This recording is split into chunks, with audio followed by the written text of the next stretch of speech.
ನಾವು ನಮ್ಮ ವೃತ್ತಿಯ ಮೇಲೆ ಒಂದೊಂದು ಜಾತಿಯನ್ನು ನಿರ್ಮಾಣ ಮಾಡ್ತಾ ಹೋಗಿದ್ದೇವೆ. ಮಗ್ಗ ಮಾಡೋರು ದೇವಾಂಗ ಅಂತಲೂ, ಅಥವಾ ನಾವು ಕೃಷಿ ಮಾಡುವಂಥರು ರೈತರು ಅಂತನೂ, ಹೀಗೆ ಒಂದೊಂದು ವೃತ್ತಿಯ ಆಧಾರದ ಮೇಲೆ ಜಾತಿಗಳನ್ನು ನಿರ್ಮಾಣ ಮಾಡ್ತಾ ಹೋಗಿದ್ದೇವೆ.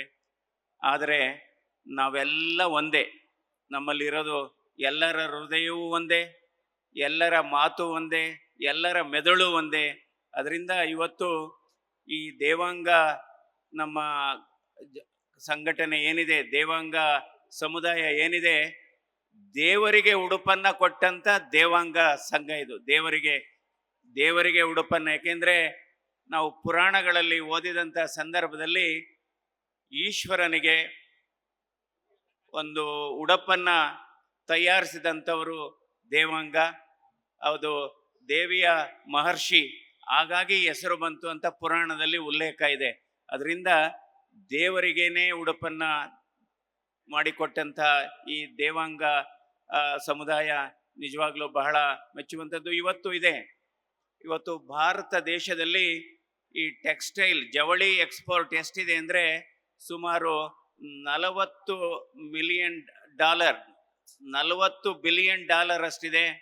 ಆದರೆ ನಮ್ಮ ಗುರಿ ಏನಪ್ಪ ಅಂದರೆ 2030ನೇ ಇಸವಿಗೆ ನಮ್ಮ ಭಾರತ ದೇಶದಿಂದ ಇದು ಏನು ಈ ಜವಳಿ ವಸ್ತುಗಳು, ಉಡುಪುಗಳು ಆಗ್ಬೋದು, ಸೀರೆಗಳು ಆಗ್ಬೋದು, ಇತರ ಜವಳಿ ಎಕ್ಸ್ಪೋರ್ಟ್ ಎಷ್ಟು ಅಂದರೆ ನಮ್ಮ ಗುರಿ ಎಷ್ಟಿದೆ ಅಂದರೆ $100 ಬಿಲಿಯನ್ ಅಷ್ಟು ಇದೆ. ಇವತ್ತು ಬಹಳ ಮುಖ್ಯವಾದದ್ದು GST. ಕೇಂದ್ರ ಸರ್ಕಾರ ಸುಮಾರು GSTಯನ್ನು ರಾ ಜೂಟ್ ಆಗ್ಬೋದು ಅಥವಾ ರಾ ಸಿಲ್ಕ್ ಮೇಲೆ GSTಯಿಂದ ಸಂಪೂರ್ಣ ವಿನಾಯಿತಿ ಕೊಟ್ಟಿದೆ. ಇವತ್ತು ಬಟ್ಟೆಗಳ ಮೇಲಾಗ್ಬೋದು, ಮೊದಲೆಲ್ಲ GST 18% ಇತ್ತು, ಈಗ 5% GSTಯನ್ನು ಫಿಕ್ಸ್ ಮಾಡಿದೆ.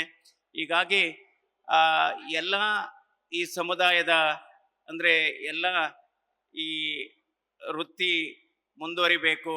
ಎಲ್ಲ ಸಣ್ಣ ಸಣ್ಣ ಜಾತಿಗಳಲ್ಲಿ ಸಣ್ಣ ಸಣ್ಣ ವ್ಯಾಪಾರಿಗಳಿಗೆ, ಅದು ಮ್ಯಾನುಫ್ಯಾಕ್ಚರಿಂಗ್ ಸೆಕ್ಟರ್ ಆಗ್ಬೋದು, ಮಾರ್ಕೆಟಿಂಗ್ ಸೆಕ್ಟರ್ ಆಗ್ಬೋದು, ಅಥವಾ ಅದು ಅವರು ಎಲ್ಲರಿಗೂ ಕೂಡ ಸಾಲವನ್ನು ಕೊಡತಕ್ಕಂಥ ಮುದ್ರಾ ಯೋಜನೆಯನ್ನು ಇವತ್ತು ನಾವು ಕೇಂದ್ರ ಸರ್ಕಾರದಿಂದ ನೋಡ್ತಾ ಇದ್ದೇವೆ. 2015ನೇ ಇಸ್ವಿನಲ್ಲಿ ಮುದ್ರಾ ಲೋನ್ ಅಂದರೆ ಮೈಕ್ರೋ ಯೂನಿಟ್ಸ್ ರೀಫೈನಾನ್ಸಿಂಗ್ ಏಜೆನ್ಸಿ ಮೂಲಕ ಇದುವರೆಗೆ 32 ಲಕ್ಷ ಕೋಟಿ ಇವತ್ತು ಲೋನನ್ನು ಕೊಟ್ಟಿದೆ.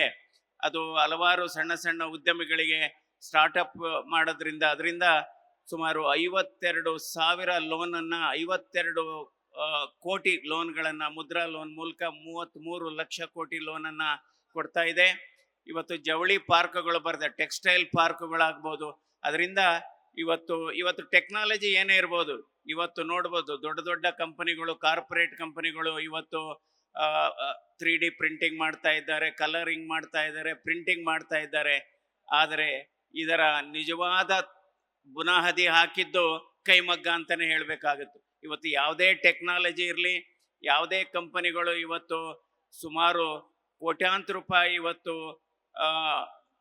ಇದು ಟೆಕ್ಸ್ಟೈಲ್ಗಳನ್ನ ಮಾಡ್ತಾ ಇರ್ಬೋದು, ಜವಳಿ ಉಡುಪುಗಳನ್ನು ಮಾಡ್ತಾ ಇರ್ಬೋದು. ಆದರೆ ಇದಕ್ಕೆ ನಿಜವಾದ ಮೂಲಭೂತ ಬುನಾದಿ ಏನಪ್ಪ ಅಂದರೆ ಅದು ದೇವಾಂಗ ಅವರು ಕೊಟ್ಟಂಥ ಅದ್ಭುತ ಕೊಡುಗೆ ಟೆಕ್ಸ್ಟೈಲ್ ಇಂಡಸ್ಟ್ರಿಗೆ. ಇವತ್ತು ಟೆಕ್ಸ್ಟೈಲ್ ಇಂಡಸ್ಟ್ರಿ ಇವತ್ತು ಮಾಡರ್ನೈಸ್ ಆಗಿದ್ರು ಕೂಡ ಅದಕ್ಕೆ ಮೂಲಭೂತ ಬುನಾದಿ ಮಾಡಿದ್ದು ದೇವಾಂಗ ಸಮುದಾಯ. ಅದರಿಂದ ಇದು ವೃತ್ತಿ ಬಹಳ ಮುಖ್ಯವಾದದ್ದು. ನಾವು ಈ ಮೂಲ ವೃತ್ತಿಯನ್ನು ಬಿಡಬಾರ್ದು. ಇವತ್ತು ಅಂದರೆ ನಾವು ಇದಕ್ಕೆ ಹಲವಾರು ಸ್ಕೀಮ್ಗಳು ಕೂಡ ಇದೆ. 15% ಸಬ್ಸಿಡಿ ಕೂಡ ಇದೆ. ಇವತ್ತು ಕಾಟನ್ ಇಂಡಸ್ಟ್ರಿಗೆ ನ್ಯಾಷನಲ್ ಡೆವಲಪ್ಮೆಂಟ್ ಬೋರ್ಡ್ ಅಂತ ಕೂಡ ಮಾಡಲಾಗಿದೆ, ನ್ಯಾಷನಲ್ ಹ್ಯಾಂಡ್ಲೂಮ್ ಡೆವಲಪ್ಮೆಂಟ್ ಬೋರ್ಡ್. ನಮ್ಮ ಕಳೆದ 10 ವರ್ಷದಲ್ಲಿ 15% ಇವತ್ತು ಖಾದಿ ಉದ್ಯೋಗಕ್ಕೆ ಹೆಚ್ಚು ಪ್ರಗತಿಯನ್ನು ಸಾಧಿಸಿದೆ. ಈ ಸಂದರ್ಭದಲ್ಲಿ ನನಗೆ ಇಲ್ಲಿ ಆಹ್ವಾನಿಸಿ ಸನ್ಮಾನಿಸಿದ್ದಕ್ಕೆ ತಮ್ಮೆಲ್ಲರಿಗೂ ನನ್ನ ಹೃದಯ ಸ್ಪರ್ಶಿ ಧನ್ಯವಾದಗಳು ಮತ್ತು ನಮಸ್ಕಾರಗಳು. ಯಾಕೆಂದರೆ ವೃತ್ತಿಯಿಂದ ನಾವು ಕೇವಲ ಜಾತಿ ಆಗಿದ್ದೇವೆ ಹೊರತು ನಾವು ಮನುಷ್ಯರಿಂದ ನಾವು ಜಾತಿ ಆಗಿಲ್ಲ. ನಮಸ್ಕಾರ. ನ್ಯೂಸ್ ಫಸ್ಟ್, ನಿರ್ಭೀತಿಯಿಂದ ನಿಮ್ಮ ಪರವಾಗಿ.